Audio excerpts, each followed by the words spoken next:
In the previous lessons, we started studying a short story, The Night Train at Deoli, written by Ruskin Bond. We also had the introduction to Ruskin Bond, and while meeting Ruskin Bond, we came to know that the initial years of his life were full of hardships and challenges. But still, Ruskin Bond has shown the positive outlook on life in his writings. That's truly motivating and inspiring aspect. In the previous lesson, we discussed the theme, plot and characters of the story The Night Train at Deoli, and we also listened to the first half part of the text of the story and we analyzed it. Now let's move further and listen to the next part. What happens next? Are you curious to know about that? Then stay tuned. But before that, let me just give you a quick recap of what has happened so far. In the story, The Night Train at Deoli, there is an adolescent boy who is the narrator and the protagonist as well. Do you know what is a protagonist? A protagonist is the main character of a story, novel or drama around whom the story revolves. Some critics say that this story is based on the real-life experience of Ruskin Bond. The narrator of the story is in his adolescent age and he visits his grandmother's place every year during the summer vacations. Once on such a journey, he meets a poor basket-selling girl at Deoli station, the station where the train would halt for 10 minutes, although he finds that nobody gets off and nobody gets on the train at that station. So he was a bit inquisitive why this train stopped there for such a long time. Quite interestingly, we do not know the name of any character in this story. Ruskin Bond doesn't give the name of any character, but still the reader establishes a connection with all these characters. Although there are mainly two characters, the narrator and the girl. The girl towards whom the narrator feels attracted and infatuated. In fact, he feels that he had fallen in love with that girl. So far, we have seen the introduction and the rising action of the story. Now we will see the climax and then we will see the falling action with its resolution. Well, now let's listen to what happens next when these two strangers meet. I watched her until the signal box came in the way and then the jungle hit the station. But I could still see her standing there alone. I sat up awake for the rest of the journey. I could not rid my mind of the picture of the girl's face and her dark, smoldering eyes. You know, this was how the first meeting ended, on a note of interest tinged with gloom, and the cherished moment too seemed to slip away with the platform. The narrator sat awake for the rest of the journey as he was unable to get rid of the lingering picture of the girl's face and her dark, smoldering eyes, standing alone and looking at him, which accounted for the magic spell. However, upon reaching his grandmother's place, the narrator soon forgot about the meeting as there were other things to occupy his mind. Now let's listen from the narrator. But when I reached Dehra, the incident became blurred and distant, for there were other things to occupy my mind. It was only when I was making the return journey 2 months later that I remembered the girl. I was looking out for the girl as the train drew into the station, and I felt an unexpected thrill when I saw her walking up the platform. I sprang off the footboard and waved to her. When she saw me, she smiled. She was pleased that I remembered her, and I was pleased that she remembered me. We were both pleased, and it was almost like a meeting of old friends. So here we can see what happens next, that 2 months later they both have met and now they remember the previous meeting.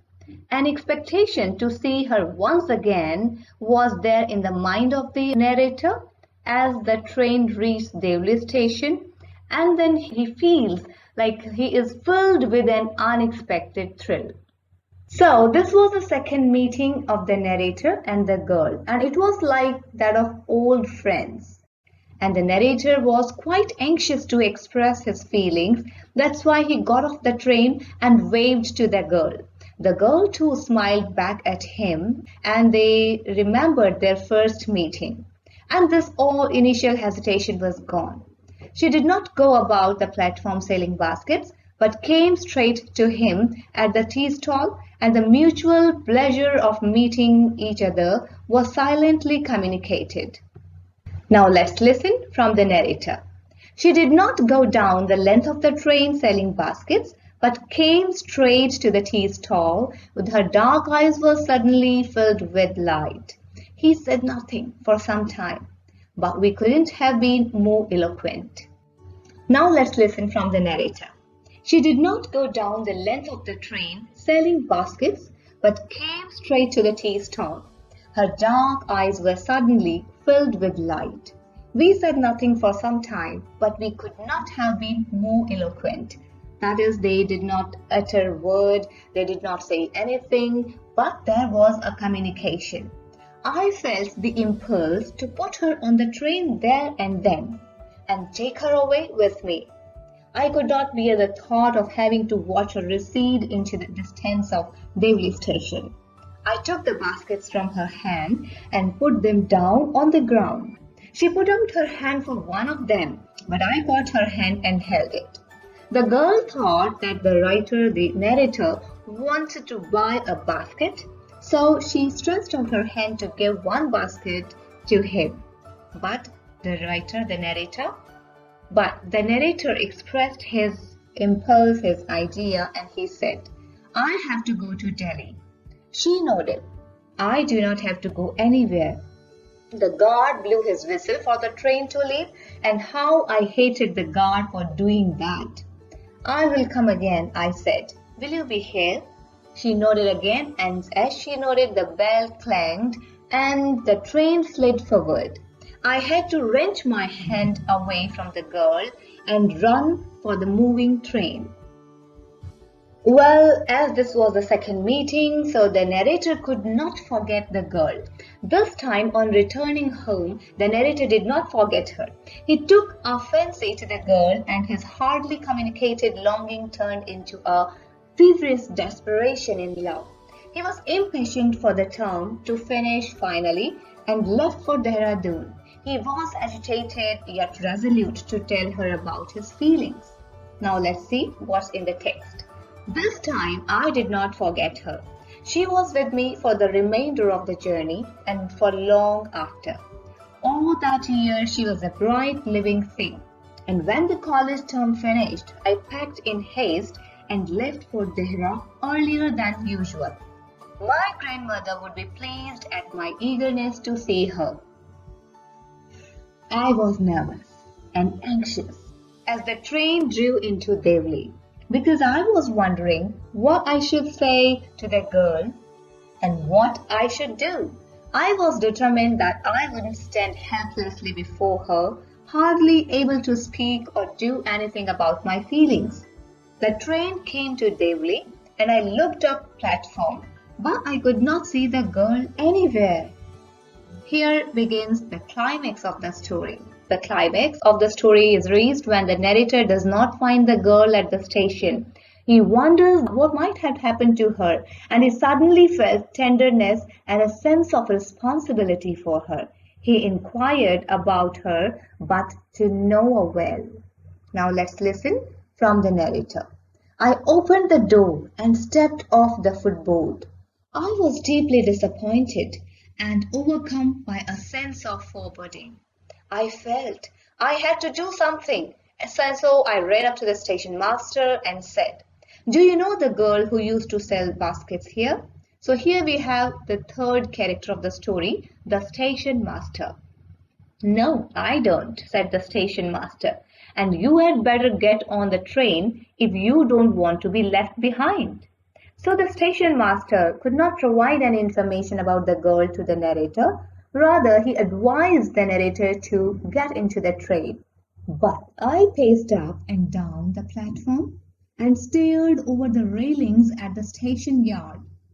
All I saw was a mango tree and a dusty road leading into the jungle. Where did the road go? The train was moving out of the station, and I had to run up the platform and jump for the door of my compartment. Then, as the train gathered speed and rushed through the forest, I sat brooding in front of the window. He inquired about her to the station master, but there was no use. He couldn't find any kind of information about her. And as he had limited time, he had to abandon his search and run up to this train to catch it. As the train sped through the jungles, the narrator brooded over the suspense of the girl not being at the platform. On his way back, he made another attempt to know more about her. However, there was something different. Now let's see what happens next. What could I do about finding a girl I had seen only twice, who had hardly spoken to me and about whom I knew nothing, absolutely nothing, but for whom I felt a tenderness and responsibility that I had never felt before? So this is the first love of that narrator, and he says that there is a kind of sense of responsibility for that girl that has been developed in his heart. My grandmother was not pleased with my visit after all, because I didn't stay at her place more than a couple of weeks. I felt restless and ill at ease. So I took the train back to the plains, meaning to ask further questions of the station master at Deoli. But at Deoli, there was a new station master. The previous man had been transferred to another post within the past week. The new man didn't know anything about the girl who sold baskets. I found the owner of the tea stall, a small, shriveled-up man, wearing greasy clothes, and asked him if he knew anything about the girl with the basket. He said, "Yes, there was a girl here I remember quite well," he said, "but she has stopped coming now." "Why?" I asked. "What happened to her?"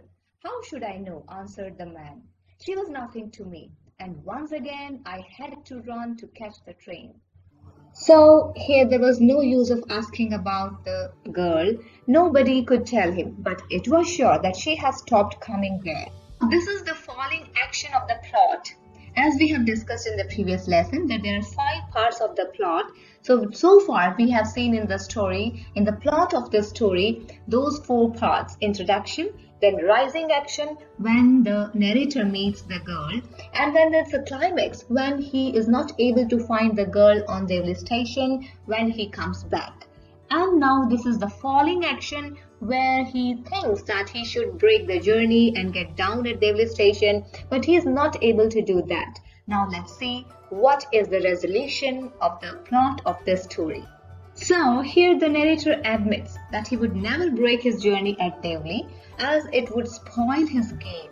Here the word game is not a derogatory word, rather it's a word that will give you a kind of contentment.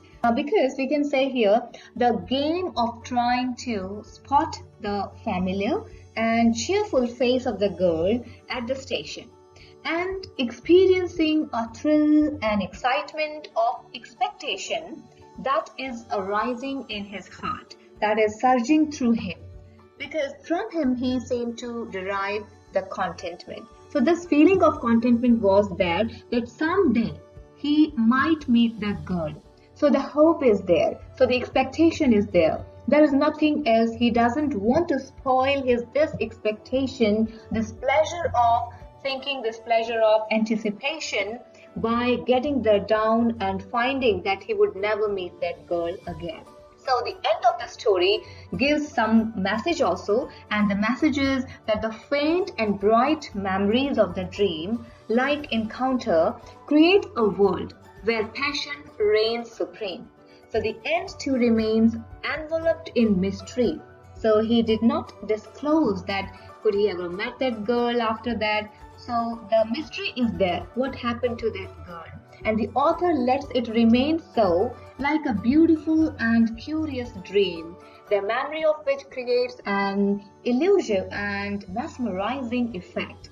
So even the reader is captivated by this kind of mystery, and the reader also thinks, I think this thought is prolonged in the mind of the reader, that what happened to the girl.